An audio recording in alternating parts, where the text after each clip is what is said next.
He said, pray as you see me pray. Utter these words that you hear me say. Based on the Sunnah, worship Him, just follow Him. Assalamu alaikum. New class coming to you every Monday and Wednesday, taught by Ustad Layla Nashiba, the fiqh of prayer. Every Monday and Wednesday, 9:30 p.m. Eastern. Inshallah, we'll see you there. Streaming on all major platforms. Channel Sunnahfollowers. The Muqasid Tafsir. Where should I begin when I'm starting at the end? Pursuing the higher aim, learning the meaning of every page. Where should I begin when I'm starting at the end? Assalamu alaikum. Sunnahfollowers presents a new class, the Muqasid of Tafsir, being taught and brought to you by Ustada Layla Nashiba. Please stay tuned, streaming on all major platforms, right here on Channel Sunnahfollowers. You will make it through. The fitra is awake in you. With Quran and Sunnah by your side, here's a place where it will thrive. You will make it through. You will make it through. The fitra is awake in you. With Quran and Sunnah on his side, here's a place where it will thrive. You will make it through. With Quran and Sunnah on his side, here's a place where it will thrive. You will make it through. Know your Lord. We learn about His names and His attributes. Know your Lord. What He approves and disapproves. Know your Lord. Believe in all things that He has brought forth. Know His oneness, Lord. Know Your Lord, part of the Right Belief series by Sheikh Kareem Abu Zaid, right here on Sunnahfollowers. Being taught by Ustada Layla Nashiba as she lays down the foundations to get you together. Learn about your Lord. Know your Lord. Streaming on all major platforms. Channel Sunnahfollowers.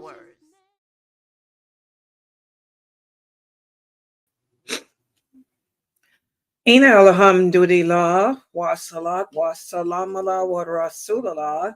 I want to welcome everybody to our class, the first class for today. And this is our Aqidah class. And as I always try to emphasize with you guys every day, of all the classes that we teach here at Sunnahfollowers, this is the most important one of all. Because if your belief system is not correct, if you do not believe in the names and attributes of Allah the way the companions did, if your understanding of the meaning of those names and attributes is not correct, then you're just wasting your time with any good deeds that you do in this world.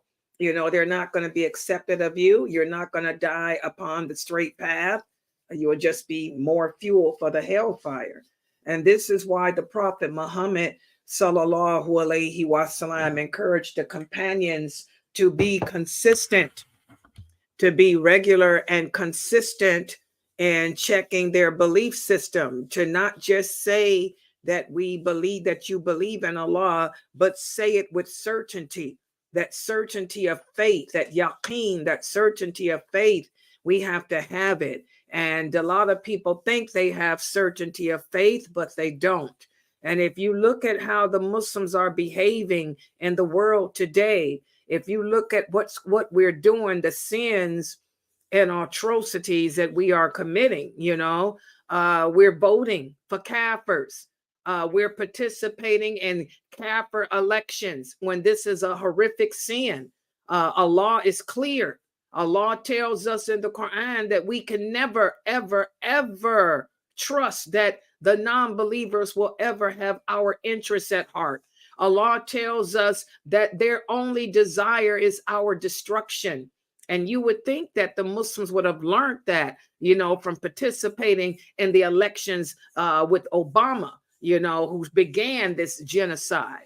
But no, they didn't listen then. And unfortunately, they're not listening now. We got Muslims going around voting, participating in the elections. We've even got Muslims supporting LGBTQ. We got famous personalities here in America who claim to believe la ilaha illallah, and they're telling you to vote for the green rainbow, which is the LGBTQ. So we're twisted as a nation. And because we're so twisted as a nation, that's why Allah, has sent all these calamities to us, all this punishment to us as a nation. The war came from him. The war is from him. That war is not going to stop unless he makes it stop. So you guys can vote in these elections all you want to. You can trust in man. You can pray to man. You can really make yourself believe that some LGBTQ woman and man have the power, to stop what Allah has willed. And you're going to realize that you're on the losing side. Okay. And as I've been trying to get you guys to understand the reason why Allah has sent the war and all these other calamities is because he's angry. He says whenever we deviate away from Tawheed or Rububiyah, whenever we deviate away from believing in his lordship, there will be terrible repercussions, and the repercussions are here. And unfortunately, most Muslims are not acknowledging them or admitting to them because their belief system is tainted. Okay, they don't believe in Allah's lordship. And that's why we've been focusing in on the lordship of Allah. We've been focusing in on his names and attributes. And let me put the PowerPoint up on the screen for tonight's lecture. I'm going to start off like I promised you guys with a quiz over what we discussed yesterday. For those of you who are new to my classes, you can purchase the book. We're using the book entitled Get to Know Your Lord. Let me put it here. And this is how the book looks, the green book. You have an adult version and a children's version. Please get both because my classes are family oriented. The children are participating in this class every day too. If you guys listen to the audio, you will hear that most of the answers are coming from the kids. The kids are answering most of the questions here. Okay, so it's called Know Your Lord. The book is written by Sheikh Kareem Abu Zayd. That's his picture there. And being that we're living in such trying times, you should know who you're seeking your knowledge from. That's why I'm using his picture, so you know who he is. He wrote that book, and also the children's version.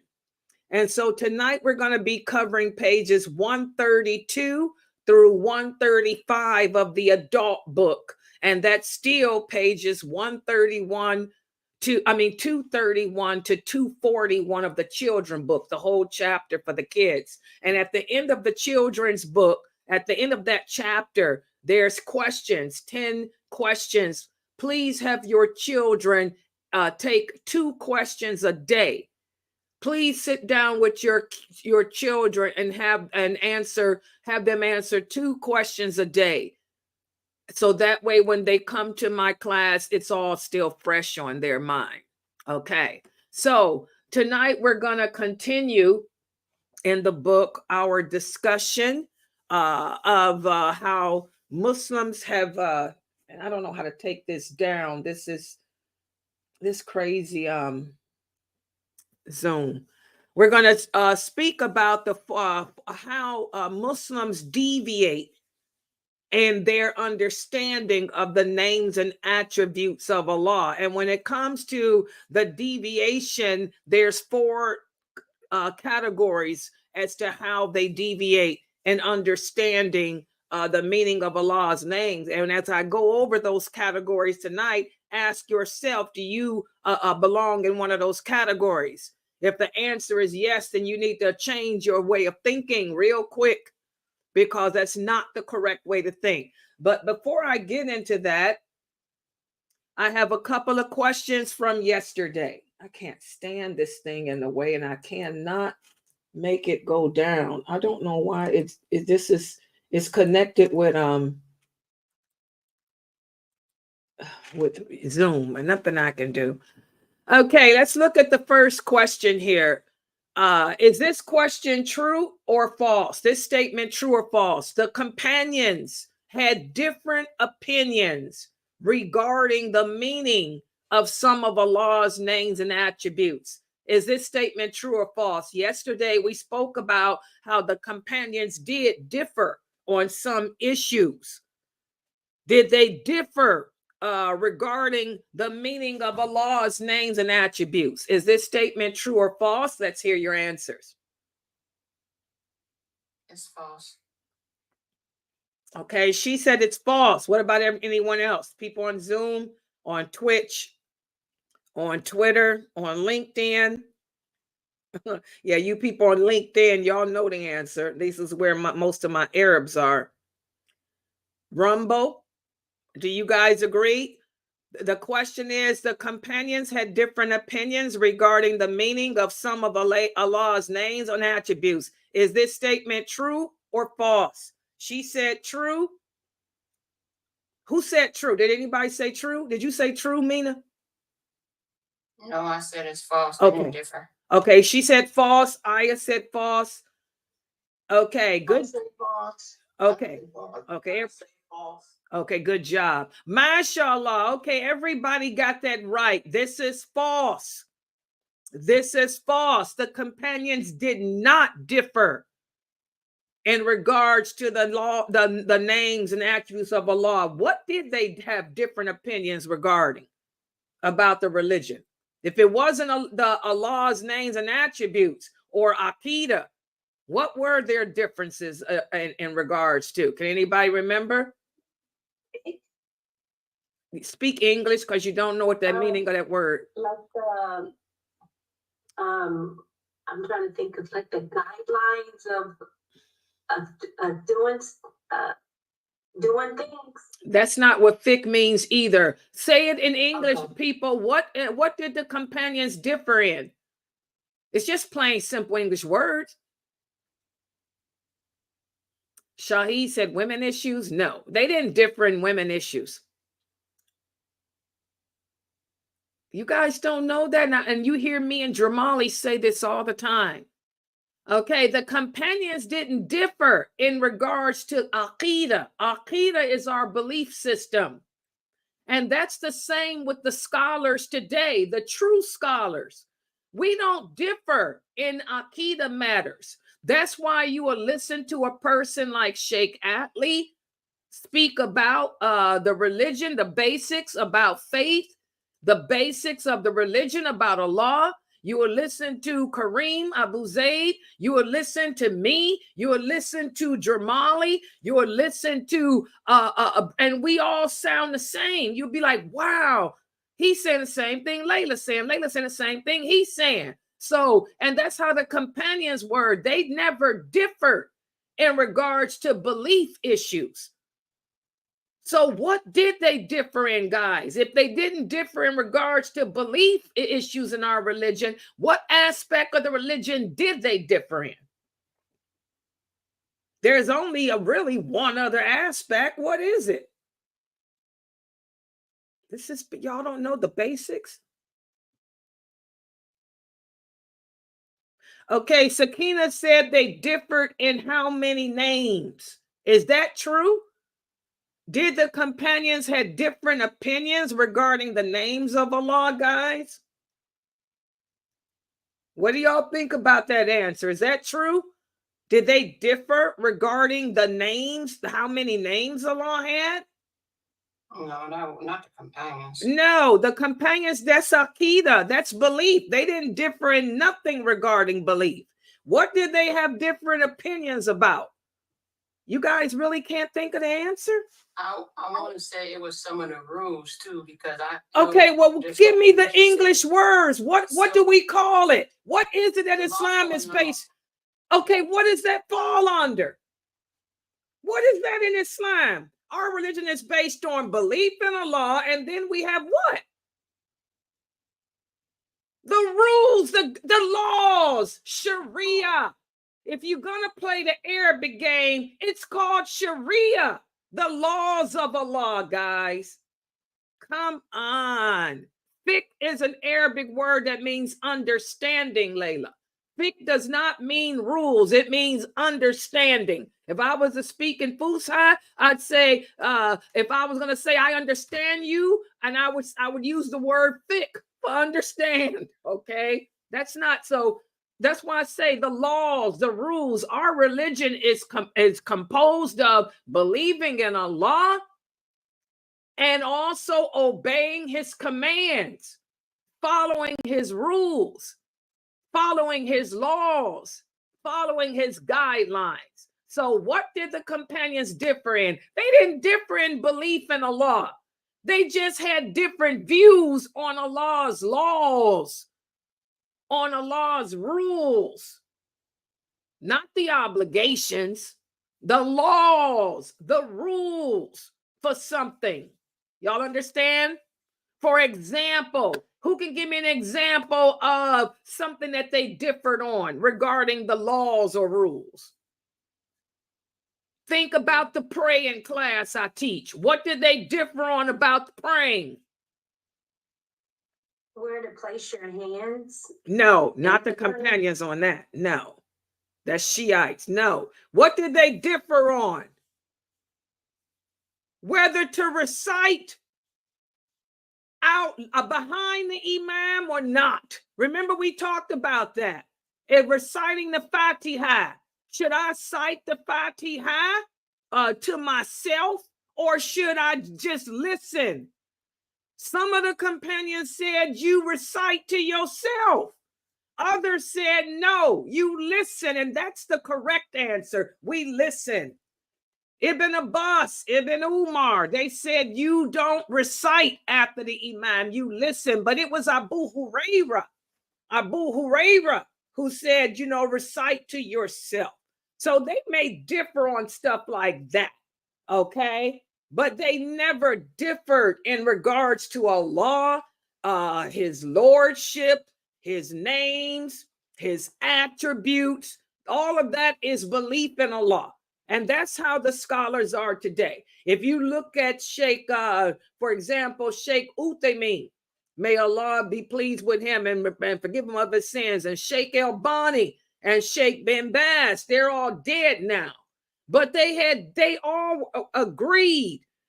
And when it came to the Aqidah issues, but they had different views in regards to the laws. Okay? So that's how it is today. But Aqidah, we don't play with. There's only one belief, one way of believing in Allah, guys. And you have to believe in him the way he commanded us to believe in him. And we have to worship him the way he commanded. Everybody understand? Is that clear? Do y'all understand that in the Zoom room? No. So you know how they said it's an issue of fiqh when they say it's an issue because different. No, this is why I tell y'all don't use Arabic unless you know what you fiqh means understanding. When you hear people talking about understanding, they're talking about the 4 imams. I don't teach y'all the 4 imams. I'm teaching y'all the Prophet Muhammad, Allah, and those companions. Okay? Fiqh is an Arabic word that means understanding. The 4 imams had different understandings. And some of those understandings were completely wrong, like that Mincy stuff. A lot of you women are praying on your periods, which is a major sin because you following the understanding of someone other than those companions. We don't follow anyone's understanding, guys, but the companions. If the companions speak, then there's no need for me to look to see what Sheikh Albani or what the four Imams or Ibn Taymiyyah or anybody else had to say, because they don't understand this religion better than those original companions. Y'all understand? Is it clear now? So that's why I tell y'all, speak in your language. You don't understand what them Arabic words mean. Use English. That way y'all can answer better. When y'all try to play the language game, it just shows me y'all confused. Say it in plain English, because I want y'all to be able to teach y'all kids this religion correctly. Okay? So the companions never differed regarding belief in Allah. They may have had different views regarding the laws of Islam, but not belief in Allah. Is that clear? Y'all understand that? Yeah. Yes. Okay. So I always thought fiqh was laws, but it's not no, laws to understand. The Arabic word for law is Sharia. But I'm not teaching y'all Arabic because none of y'all are Arabs and you don't speak it. I'm teaching y'all in your language, English. Arabs don't speak Arabic either. Don't y'all know that? They speak slang. Jamali was telling y'all that yesterday. Y'all got to understand the Fusha. That's the language of the Quran. Most Arabs themselves don't speak Fusha. How many of them, y'all? That's why they read the English. They don't understand them words in Arabic. Okay, but that's a different topic. This ain't no Arabic class. This is regular English. So I want y'all to write that down and remember, because this is important. The companions never differed when it came to Aqidah. Okay? So I think I was going to ask another question with that too.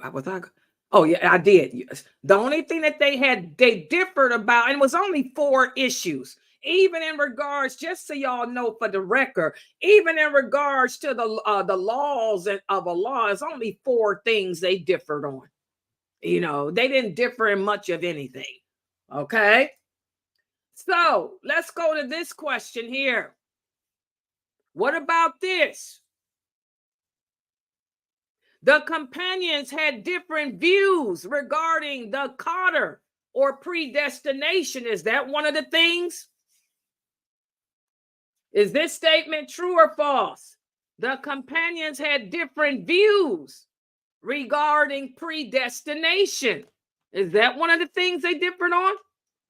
No, this statement is false because it's Aqidah, and they're on the same page with the Aqidah. It's the implementation and the understanding is where they differ.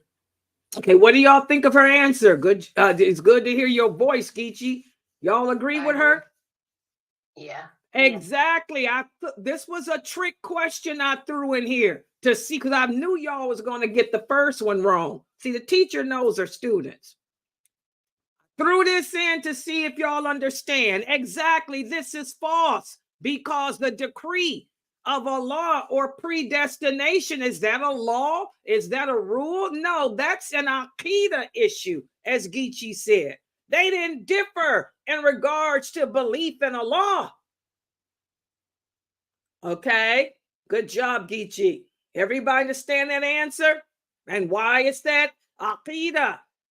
Belief in the decree of Allah, predestination is a belief issue. It's not a law. It's not a rule. Okay. What about this? If I were to ask you guys this, did the companions differ in regards to how many heavens and how many hells there were? Did they differ in regards to that? No, they did not. Why? Here again, that's That's Akita. Exactly. That's Yes. belief. We talk about paradise and hell. That's a belief issue. They didn't differ in that. Okay. What about this? Did the companions differ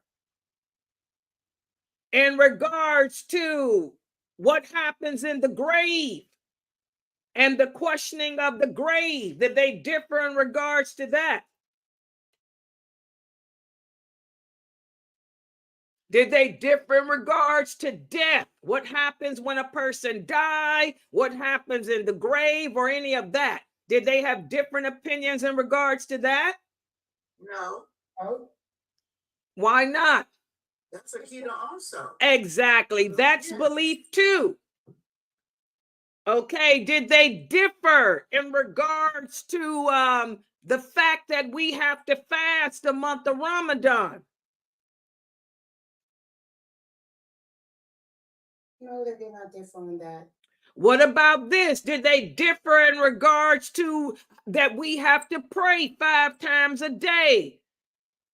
No. Exactly. All of that is belief. Belief. They didn't differ in regards to issues of belief. They only had several different things, and those were dealing with laws or rules, but not the obligations and not the belief. Everybody understand that? Is that clear now? So if I ask these type of questions again, y'all won't get that wrong. So what about this? Did they differ in regards to whether or not Allah has hands or whether Allah has eyes? Did they differ in regards to that? No, they did not. What do you guys think on Facebook? Did the companions have different views on whether or not Allah has hands or Allah has a face or how Allah looks? Did they have different views on any of that? No. Good job. The good job, because that's belief. That's Aqidah. You understand, Sister Sakina? Yeah, the names of Allah, his attributes, all of that is Aqidah. They didn't have no issues with that. Did they differ in regards to whether or not Allah rose above his throne? No, they did not. That's Akita also. Exactly. That's belief. So anything that entails belief in Allah and Allah's obligations and stuff, they were the obligations we owe him and all of that. They had no issues in that. That stuff happened. When did all these issues concerning belief in Allah appear? Can anybody remember? We talked about it yesterday. The companions didn't have those issues. When did these issues of belief emerge? Can anybody remember? After the death of one of the companions, I think was Umar. No, that's wrong. Anybody else? Or was it when the emergence of after the 4 imams and we have? That's not true either. We went over. I taught you guys this yesterday. When did all this difference of opinion regarding Aqidah begin? When the Christians spread. Say it again. When the Christians came to Islam, Yes, when Islam spread. Exactly. It didn't have. That's why I tell y'all, pay attention. And Mukhtar's class, he's teaching y'all the history of Islam.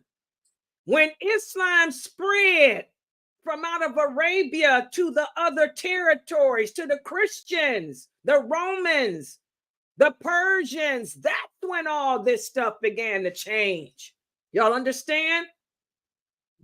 And that's what you guys were learning yesterday. You learned about the battle of Ajdain. Those people converted to Islam, those Romans, but they also brought a bunch of their crazy stuff into it.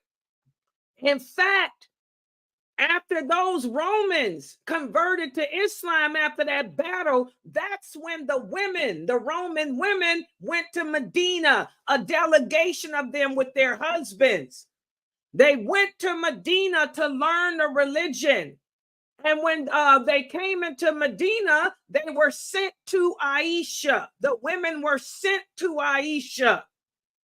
And when Aisha saw them coming to her home, she said, "Oh, no, you ain't coming in my house." They said, "Why not?" Aisha said, "I can never allow you naked looking women in my house." She said, "You women wear see-through clothing," because the Roman women, they wore see-through tunics, just like y'all see in the ancient movies. They wore the long flowing dresses, but their dresses were see-through. And they didn't know. But when Aisha saw them coming, she said, "Nah, y'all got to go and put some clothes on, because the way you women are dressed is haram." They said, "But we're covered, mother of believers." She said, "But we can see through you. That fabric is see-through." And that's when Aisha said, "I heard that where you women come from, that y'all take baths together naked too." She said, "Is that true, that you women take baths together naked?" They said, "Oh, yes, we Roman women love the public baths." She said, "Well, you're cursed for that in Islam." She said, "My husband, the prophet, said that Allah said any woman who removes her clothes from out of her husband's home, she has torn down a screen between herself and Allah." And those women were sincere about Islam. When Aisha told them this, they left and put blankets over them. They took the blankets off the saddles of their horses and camels and tied them around their bodies and entered into her house so she could teach them. Okay? And the source of all that is in Sahih Bukhari and Muslim, and also Muwatta.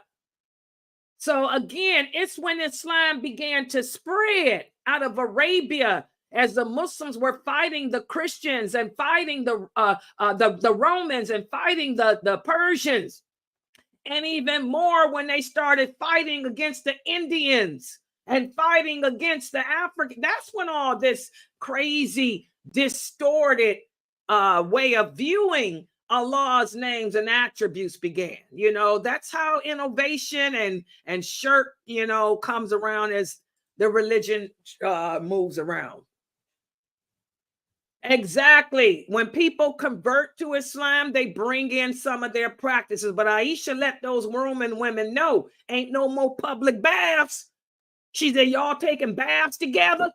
Oh, and not in this religion. We don't play that hanky-panky, stanky stuff." Aisha let them know, ain't no hanky-panky, stanky. And y'all got to cover it. Y'all wearing those beautiful silk, because the Roman women wore silk. The Arab women wore silk too. But the silk that the Arab women wore, that Aisha and them wore, was not see-through. The Romans wore that sheer silk. Okay, she said, "No, y'all got to get rid of that crap." Everybody understands. So again, the companions had the same views regarding Aqidah. They only differed on some of the laws or the rules. Like, for example, that famous hadith we talk about, how Ibn Masud, they all agreed that we have to pray and all that. But here's a rule. Ibn Masud was of the view that a woman broke a man's prayer. Aisha had to check him. She had to let him know that's not correct. And Ibn Abbas and Ibn Umar had to correct him too and let him know. So they differed on stuff like that, but not belief in Allah. And the only reason they differed was because Ibn Masud didn't know, you know, that Aisha was a sutra for the prophet. He didn't live with the prophet like she did. She knew the Prophet sallallahu alaihi wasallam better because she was a woman and she was his wife, and she knew better how he reacted with women. So that was a common, That was understandable disagreement that he had. Okay. But not other stuff. So what about this? I think I got one more question from yesterday. Is this statement true or false? Allah is everywhere. What do y'all think? False. False. False. False. Brother Ahmed on YouTube, what do you think? Brother Ahmed, is that statement true or false? Allah is everywhere.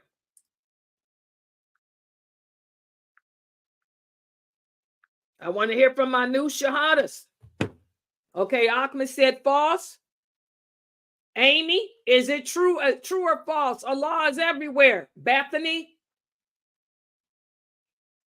Good job, Bethany. It's false. Good job, Amy. It's false. Good job, Edward. False. Good job, the new shahada here. I can't pronounce your name. Good job. Oh, I'm sorry. That's the Russian brother. I'm sorry. The brother from Russia. Woo! Good job. So why is this statement false? Why is it false that Allah is everywhere? Why is that statement false?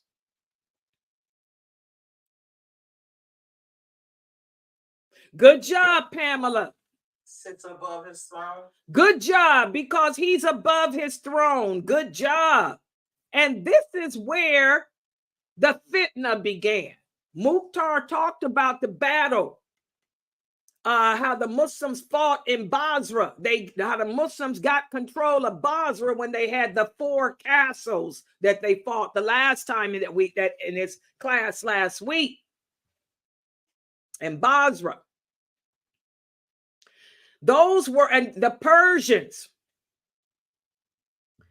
Now, those Persians converted to Islam. And they claim that they really did claim to believe in Allah. But they had a problem. They said, you are saying that Allah is above his throne.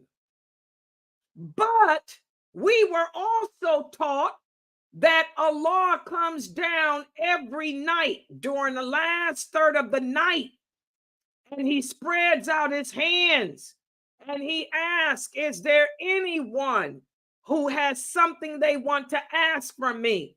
So they said, we don't believe that Allah is just above his throne. We don't believe that. He's everywhere. He's everywhere.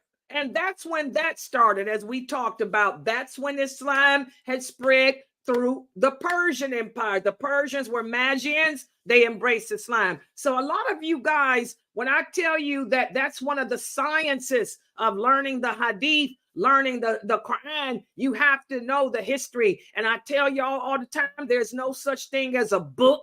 There is no book that you can buy that's going to tell you the history of a hadith or any of that. You got to learn Sirat al-Rasul. You got to learn the life of the prophet. You got to learn about the first 4 caliphs. You know, you got to learn all of that. Learn about those companions. That's the history. Learning their lives.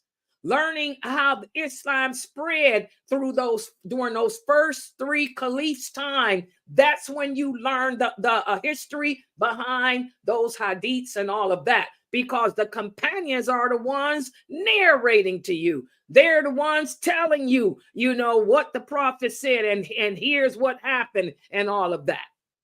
Okay, so the deviation in Aqidah, you know, it began as Islam began to spread. Now, the companions were all together in their belief system, and they corrected the people. Just like when those Persians came to make Hajj, they ran into Ibn Umar, and they said, we heard that Allah is above his throne, but it doesn't make sense to us.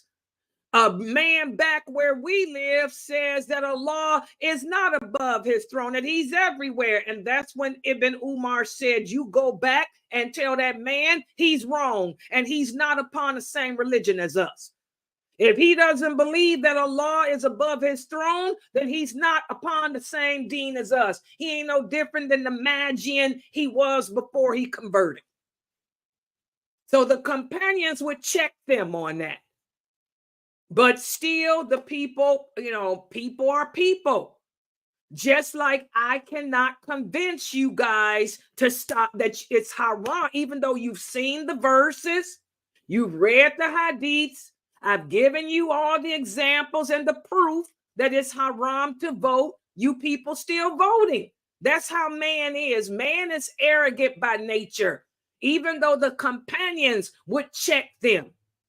Even though Aisha checked those Roman women, there were still women that like to wear see-through clothing. And even to this day, they doing it to this day. So this is the arrogance of man.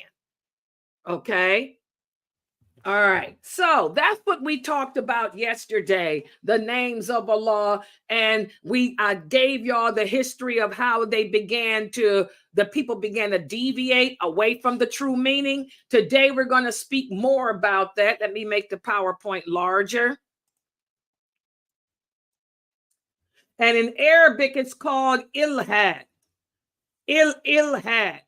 Ilhad refers to the inclination or the desire to turn away from something or to deviate away from something. And in this case, it's turning away from the truth, is deviating away from the true meaning of Allah's names, the true meaning of Allah's attributes. You're deviating away or turning away from the correct belief system. That's why we have to really work on correcting this. Okay? Now, the correct understanding of the people of the Sunnah. And when I say people of the Sunnah, I'm speaking about those of us who are upon the traditional Islam. And the traditional Islam is not what these famous men and women in America are upon. They're called progressive Muslims. No, the traditional Islam is what the Prophet Muhammad sallallahu alaihi wasallam came with, and it's the understanding that his companions had of this religion. If your understanding of this religion differs from the companions, you are not a person of the Sunnah. Okay? So the correct understanding of the people of the Sunnah is to refer issues of belief to whatever the Prophet Muhammad sallallahu alaihi wasallam taught us and how his companions understood it.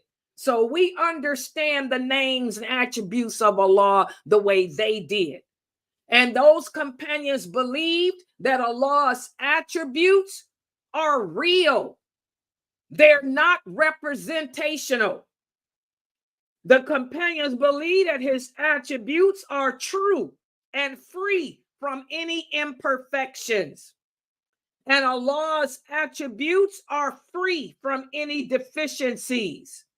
And also, his attributes are nothing like ours. His attributes are nothing like any of the rest of his creation, even if they have the same name. Even if Allah has hands, which he does have, his hands are not like yours and mine. We're not even supposed to imagine what kind of hands he has. His eyes are not like yours and mine. So we're not supposed to ask if his eyes are blue, red, brown. Okay? This is the understanding that those original companions had, and that's the understanding that we should have as well.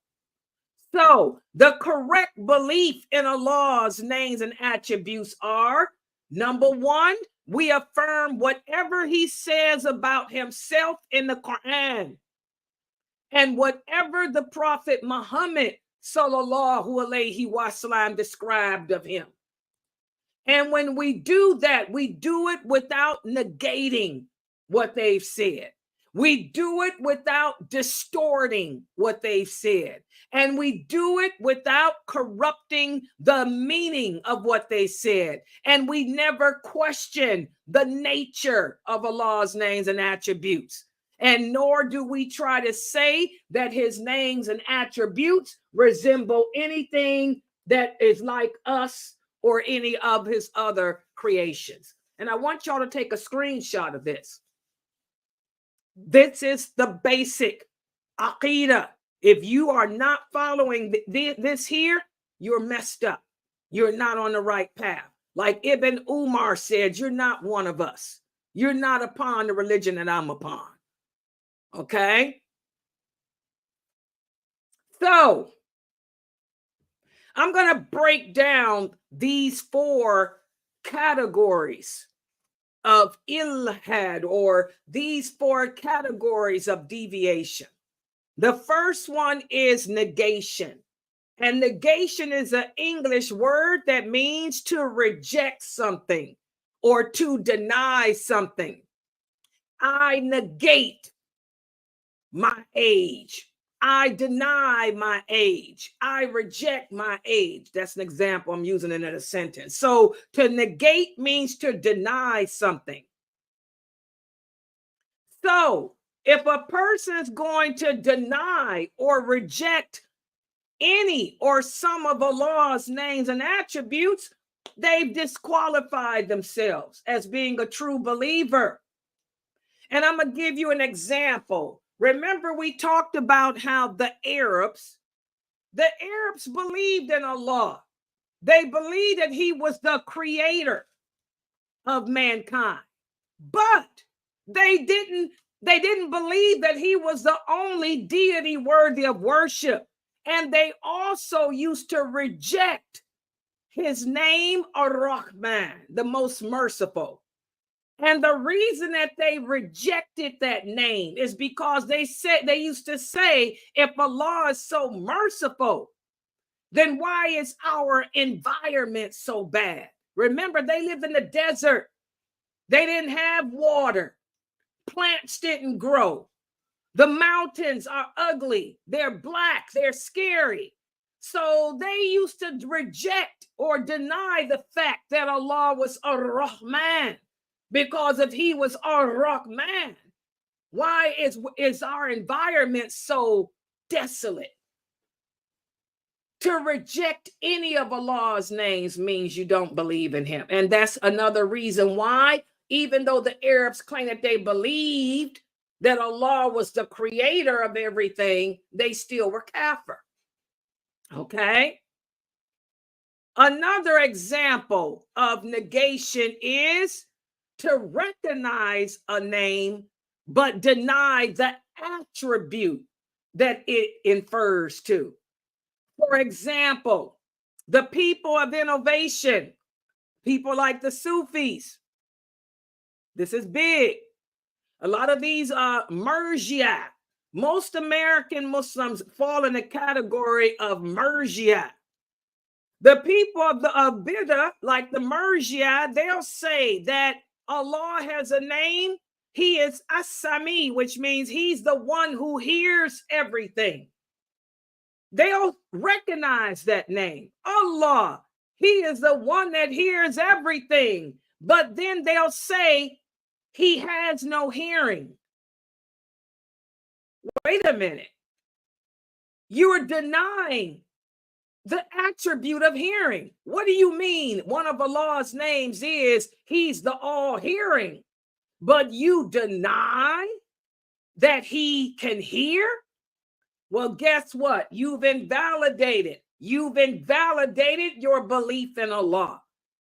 So we have to not only recognize the name, but also the attribute that comes with it. Another example are the Christians. The Christians are people of the book, just like us. They say that they believe in Allah too, just like us. They also will say that Allah is one. Okay? They'll say that Allah is one. There is only one God. You'll find Christians that say that. but they do not give him the unique qualities of oneness.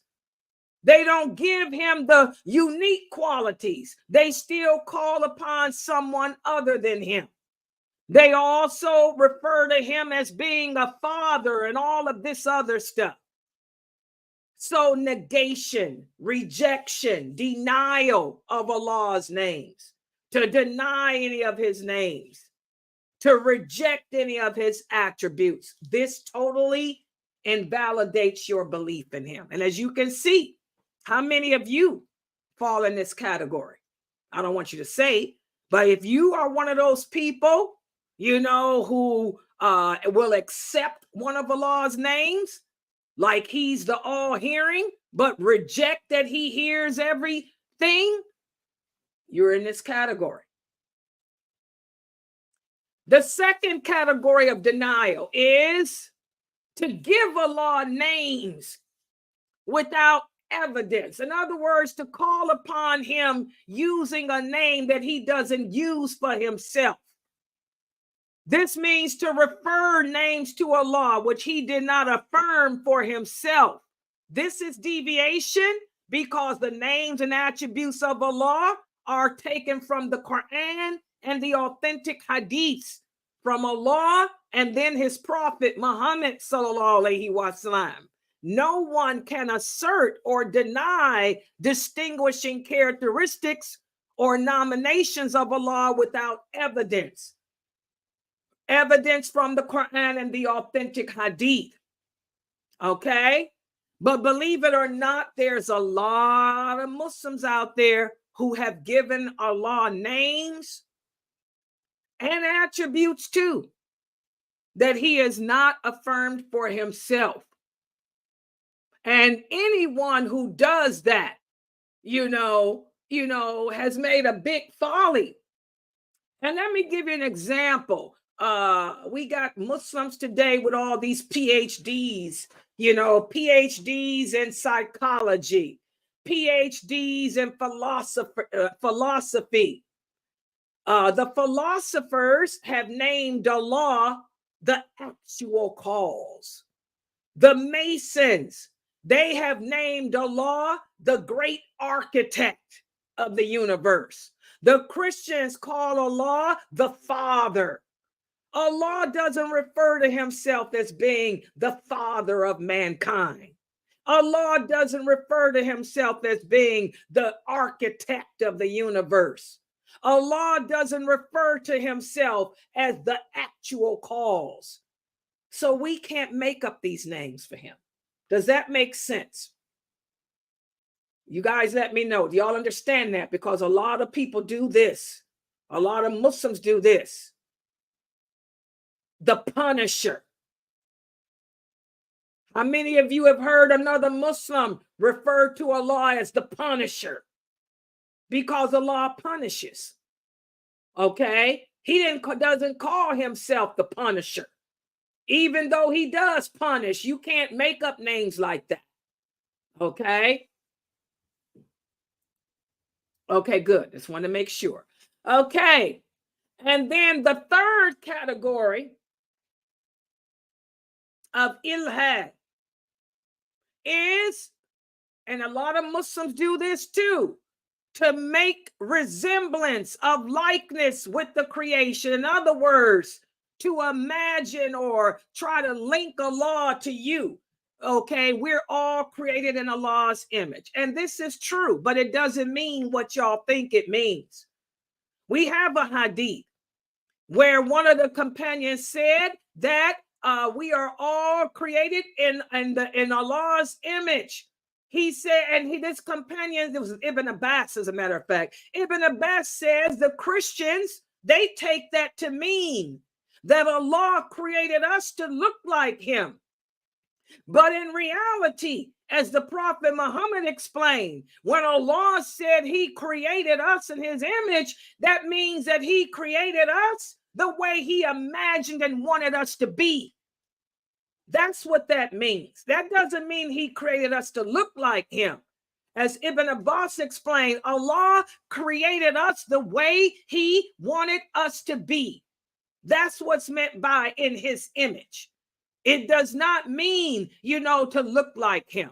Whenever we try to reckon Allah to his creation, we invalidate our belief in him. We don't go around ascribing qualities of the creation to the names which Allah has given himself. This is deviation. Listen to what Sheikh Uthaymeen, may Allah forgive him of his sins and make his grave spacious, said. He said, whoever believes that the names of Allah denotes likening of Allah to his creation, then that person has made the words of Allah and his prophet infer disbelief. So don't ever try to liken yourself to looking like him or liken Allah to looking like anything that he created. Also, Allah tells us, here's the dalil. Allah says in the interpretation of the meaning, there is nothing like him. Nothing like him. Nothing like him. He is the all-hearing and the all-seeing. Does everybody see that? And also Allah says, do you know of anyone or anything that is equal to him? So these two verses of the Quran right here, Allah is letting us know that he's nothing like his creation. And nothing in his creation is equal to him. Not in appearance, not in morality, not in logic, not in anything. Y'all understand that? How many Muslims do this though? If you're one of them, you better check it. And then the last category of Ilhad is to give names of Allah, give the names of Allah to his creation. I'm always using the example of Judge Judy. When every time her commercial comes on TV, they call her the judge of all judges. A'udhu billahi minash shaitanir rajim. This is shirk. The judge of all judges is Allah. You can't give his name to his creation. The pagan Arabs were notorious for this too, guys. For example, they gave his name Allah, and his name El-Aziz, and his name El-Manan. They gave to their idols. They named their idols his names. So Allah came back at them. Allah said in the interpretation of the meaning, have you considered El-Lat and El-Uzza and Manat, the third of the other one? In other words, you are equating them to me. You're giving them my names and equating them to me. Also, as Sheikh Uthaymeen, may Allah forgive him of his sins, said, it is not allowed to ascribe the meanings, donating these names to any created being for the sake of offering him or her that which only Allah deserves from worship. But we find Muslims doing this all the time. I'm going to give y'all a big example of one of the names that Muslims use today that is, I can't stand to hear. And the brothers that use this name are the worst Muslims I know. Mufti. Do y'all know the meaning of that name? If the Prophet Muhammad sallallahu alaihi wasallam heard somebody calling himself Mufti, he would get angry and he would tell that person, change your name. Because that's a title of arrogance. How dare you call yourself Mufti? Mufti means you are the all-knowing, that you are the most intelligent, that you're the most intelligent, that you know more than anybody. The prophet said we can't even call ourselves taqwa because only Allah knows who's pious. So how dare you brothers think y'all can call yourself Mufti when only Allah knows who's the most intelligent? That's a lesson that even Prophet Moses, alayhi salam, had to learn. When a man came to Moses and asked him, "Oh, Moses, who's the most knowledgeable?" Moses said, "I am, because I'm Allah's prophet." Allah said, "Oh, no, you ain't." So to teach him a lesson, Allah sent him to meet El-Khidr. And from that lesson, Moses learned that only Allah knows who's the most intelligent. But we got young boys and older men calling themselves mufti. And you guys want to know why Allah has sent war? Y'all can't figure out why Allah has sent war when we are violating basic aqeedah. If any of those companions were alive and heard you brothers call yourself mufti, I'm going to tell you, Umar would take your head. Khalid bin Walid would take your head. You wouldn't be around. They'd say, "Who is this arrogant person that calls himself mufti? Bring him here. Let's show him how much mufti he ain't." That's how the companions would view you brothers with that. And also we got Muslims named Taqwa too, even though we got the clear hadiths about that, calling yourselves Taqwa. The Prophet said we can't give Taqi. You can't call yourself Taqi. Why is my face not covered? Because Allah says I don't have to cover it. That's why you need to be in these classes, so you can learn this religion. A Muslim woman doesn't have to cover her face. That's garbage that some man made up, some oppressive human being made up. That's why. Okay? So, and if you think a woman has to cover her face, you bring your evidence or shut up. And there is no verse in the Quran that says that. And the verse you put there does not say it either. So, moderators, deal with that idiot. Do I have any in there? I got 50 of them, but are they in there to do anything? I got them. Okay, nobody got time for these people. Okay, so again, guys, we have to really get our aqeedah together. It's all about our basic belief. The basic belief. Believing in the lordship of Allah. This is where we Muslims lose it. We deny Allah's names, or we take some and reject others, or we'll accept a name but reject the attribute that comes with it. And we wonder why Allah has sent this war to us. Allah says in the Quran, every time we deviate away from aqeedah, expect calamities, expect war, expect lightning bolts, expect stones to fall from the sky. Whenever we deviate away from that basic belief in Allah. All right, I'm going to stop right here. Subhanakallahumma wa bihamdika ashhadu an la ilaha illa anta astaghfiruka wa atubu ilaik. Are there any questions or comments? Yes, and by the way, guys, I'm glad you reminded me, Sister Aya. This is the end of the month, guys, on the 1st. The streaming program. Remember, we are a nonprofit organization. All of your donations go to support this website.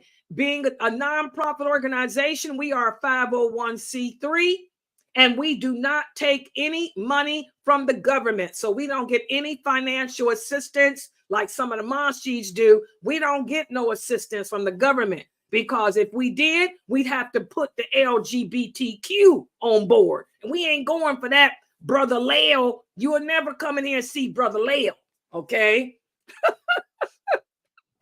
So please support us. On the 1st, remember this streaming program bill is due.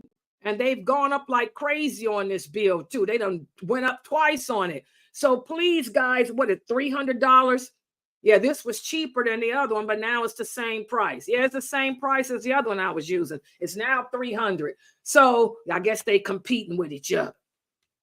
But anyway, guys, this is going to come out of our account on the 1st. And also we have the dial pad. That's going to come out on the 1st too. And I forgot how much that is. What, 200 or something like that? I don't remember. Anyway, please support us, guys. And think of all the blessings you'll get, because anyone who joins our classes and benefits, learns even one thing, you will get the reward, because we wouldn't be able to put this knowledge out unless you guys kept us on the internet. So you'll get the reward, whatever reward Allah has given me, whatever reward Allah has given Kareem Abu Zayd for his books, whatever reward Allah has given Dr. Jamali and all the other speakers here, Allah has given you that reward too, because you're making it possible for us to keep spreading the true Islam out there. And the true Islam has to get spread, because there's so much deviation. There's a lot of Ilhad. There's a lot of Sufism. There's a lot of Murjiaism and all of that. The Muslims are twisted. Then we got the fanatics. We ain't got to mention the fanatical brothers. The fanatics who got that extreme Salafism going on. It's just ridiculous. We're a nation of balance, but we don't get to see that balance. So please support this dawah effort. Okay, any questions? Yes, Sister Amy, the next class is how to pray. That's going to be at 9:30. Yes, I'm going to go over that hadith for you. Yeah, I got your text message. Yeah, I'm going to explain that hadith tonight, inshallah. We're going to be talking about ghusl, guys. That's what she's asking me about. And I'm going to go over that hadith. Ghusl. I'm going to give you guys a quiz over what we discussed the last time we met, and then we'll continue on with the rules of ghusl. All right? Okay, any other questions?